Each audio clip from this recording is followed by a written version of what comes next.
আমাদের নোংরা নোংরা ভাষা বলেছিল। মেয়ের জন্ম দেওয়ার সময় ছিল না। আপনার সাথে কি ঘটনাটা একটু বিস্তারিতভাবে বলুন।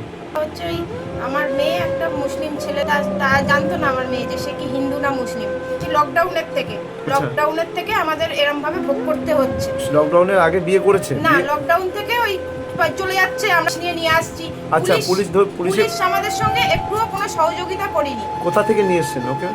প্রথমবার ছিলাম যে জালালপুর টাকি হাসনাবাদ, ওখান থেকে একবার ধরে নিয়ে এসেছিলেন। কোটডাঙ্গার পুলিশ আচ্ছা কোনো সহযোগিতা করেনি আমাদের সঙ্গে। আচ্ছা, কি কোনো বলেছে তারা? সহযোগিতা করেনি। পুলিশের গাড়ি যদি বলতাম যে আমাদের তো ওর বাবা গাড়ি চালিয়ে আমরা খাই, আমাদের অটো চালায়। আচ্ছা, আমাদের নিজেদেরও গাড়ি না, আচ্ছা। অটো, লোকের অটো চালিয়ে আমাদের সংসার চলে। আচ্ছা, তা ওইটা বলেছিলাম বলে পুলিশ আমাদের নোংরা নোংরা ভাষা বলেছিল যে মেয়ের জন্ম দেওয়ার সময় ছিল না, এরকম ভাবে নোংরা নোংরা ভাষা। মানে আপনার মেয়ে চলে গেছে তাই অভিযোগ করেছিলেন, যখন তাই পুলিশ আপনাকে এই ভাষা বলেছে? আচ্ছা, এরকম ভাবে ভাষা বলেছিল দাদা।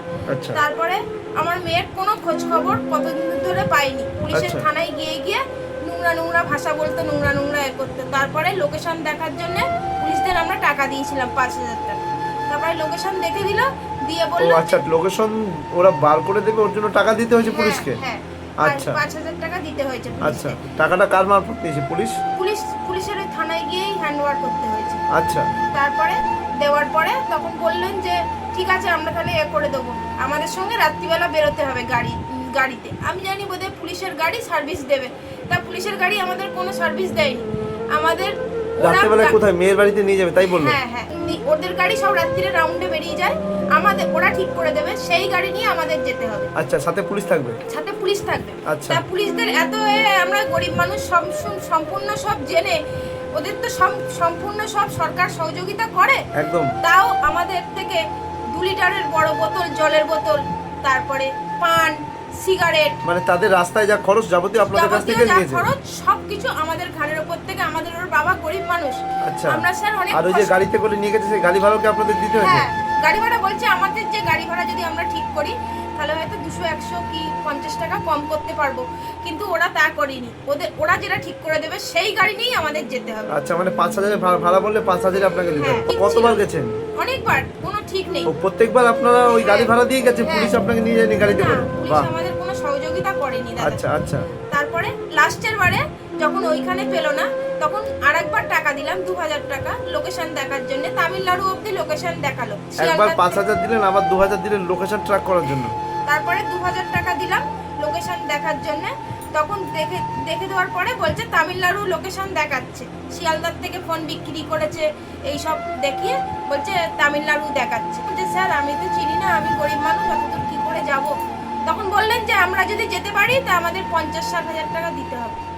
বাহ, আমি আচ্ছা। স্যার অত টাকা কোথায় পাবো? আচ্ছা, এটা কত সালের ঘটনা এটা? এটা হচ্ছে ওই লকডাউনের সময়। আচ্ছা, লকডাউন মানে আপনার 5 বছর আগে বিধানসভা ভোট হয়েছিল। আচ্ছা, তারপরে আপনার সাথে মেয়ের দেখা হলো কবে? তারপরে দাদা ওই যে তামিলনাড়ু গিয়ে ওখান থেকে দেখা হয়েছিল। তামিলনাড়ু গিয়ে মানে আপনি তামিলনাড়ু গেছিলেন? হ্যাঁ, আমি একা গেছিলাম। আচ্ছা, গিয়ে ওখানে মেয়ের সাথে দেখা হয়েছে? হ্যাঁ, ওয়েটিংয়ের টিকিট কেটে 50-60 টাকা তো আমি দিতে পারবো না। এখানে সবাইকে বলেছিলাম, সব হচ্ছে যারা প্রধান আছেন তাদের সবাইকে বলেছিলাম, যেরকম হচ্ছে শঙ্কর দত্ত, তারপরে শঙ্কর দত্ত হচ্ছে আমাদের চেয়ারম্যান ছিলেন, এখনো আছেন, মানে তৃণমূলের চেয়ারম্যান ছিলেন। সবার কাছে বলেছিলাম, সবার কাছে হাত জোর করেছিলাম, কিন্তু কেউ আমার কথা গুরুত্ব দেয়নি, অত শুনিনি। কেন তখন মুসলিমদের গায়ে হাত দিত না পুলিশে। তামিলনাড়ুতে আপনার সাথে মেয়ে দেখা হলো, ওখানে গিয়ে কি হোটেলে ছিল না কারো বাড়িতে ছিল? না, ওখানে গিয়ে হোমে রেখে দিয়েছিল। হোমে 3,500 টাকা দিয়ে হোমের থেকে ছিল। হোমে রেখে দিয়েছিল কারা? পুলিশের হাতে গেল কি করে? পুলিশের হাতে ওই যে রেলের যে পুলিশগুলো আছে, হ্যাঁ, তার ওই ছবি দিয়ে দিয়েছিল, দিয়ে ওই রেলের পুলিশরা ধরে হোমে রেখে দিয়েছিল। ও আচ্ছা, এখান থেকে পুলিশ ছবি পাঠিয়েছিল ওখানে? হ্যাঁ, তারপরে ওরা ধরে রেখেছিল হোমে? আচ্ছা, আচ্ছা, তারপরে হোমের থেকে ওই 3,500 টাকা দিয়ে ছাড়ানো হয়েছিল। আচ্ছা, ছেলেটাকে ধরেনি? না, ছেলেটাকে ধরেনি। ছেলেটাকে কোনোদিনের জন্য ধরেনি। আমার মেয়েটাকেই হোমে রেখেছিলাম, অনেক কিছু কষ্ট করেছি।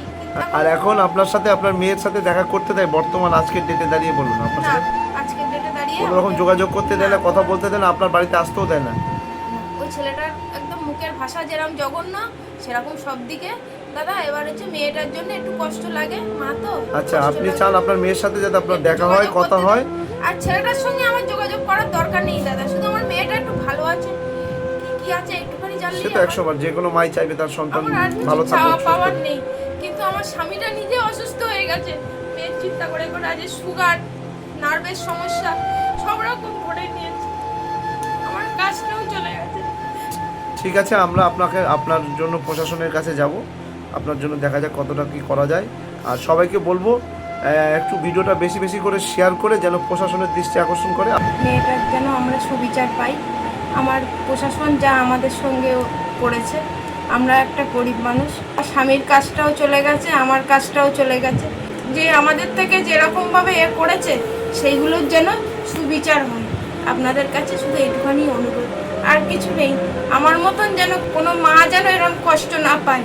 আমার স্বামী নিজে আজকে নার্ভের রোগ, সুগার, তার ইউনিয়নে করতে বলে কাজ, তার কাজটা বাতিল করে দিয়েছে। আমি একটা পৌরসভার কাজ করতাম বলে আমার কাজটা বাতিল হয়ে গেছে, এইটার যেন সুবিচার হয়।